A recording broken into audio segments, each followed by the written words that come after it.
Okay, so let's import this into After Effects. We are only going to be able to see these. These are layers, and these are sub-layers or paths in the layer. If it's grouped together, you won't be able to see that. So you got to make sure that these are the layers that you expect to see. Make sure this is saved. Yes, it's saved. We're going to run After Effects. Click your Start button, and you can see all the Adobe programs.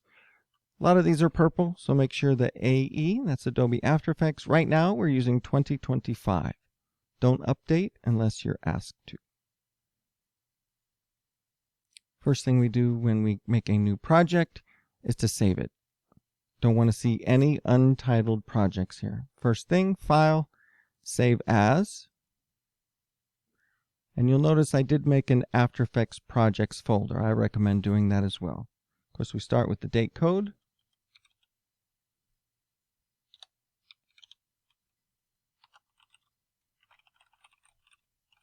Just to give it a different name here.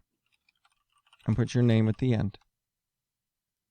Once we do that, now we bring in the Illustrator file. You can go to File, Import, and import the file.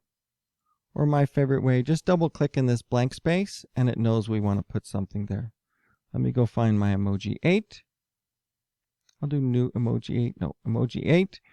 And I've got this right here. This is where you change it to composition. If you don't, it's just going to be one layer, just that one thing.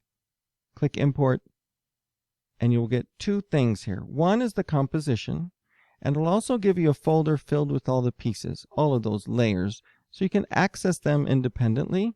If you mess something up and you need to go get a fresh version of it, you just expand this folder and you can go see where those layers are. And we have a composition, but it's not open yet. So we're going to double click on the little icon and now we can see our layers.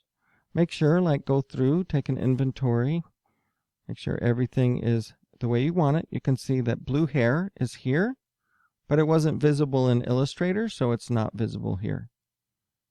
If you're really not going to use something, best to remove it, knowing that if I really wanted to, I could go get the blue hair and put it in there again.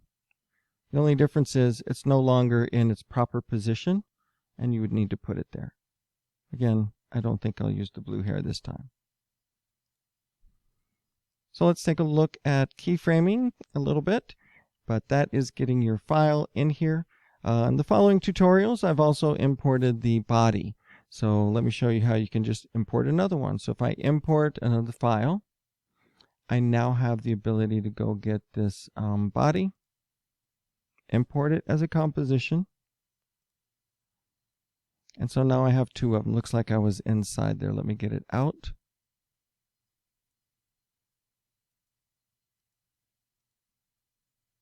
If I double click on it, you can see the composition. And I can just bring this one with the head and I put it in here in place of this reference. There you go. We've got our head on the body. Just scale it down. Hold down Shift so it doesn't distort. And now any animation I do on this one will show up here, just like we did with the placing of the linked file in Illustrator.